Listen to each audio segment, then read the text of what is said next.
Today we celebrate the first glorious anniversary of the information purification directives.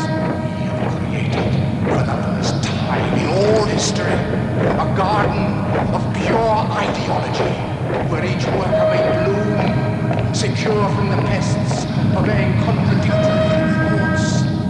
Our unification of thoughts is more powerful a weapon than any fleet or army on earth. We are one people, with one will, one resolve, one cause. Our enemies shall talk themselves to death, and we will bury them with their own confusion. We shall prevail. On January 24th, Apple Computer will introduce Macintosh. And you'll see why 1984 won't be like 1984.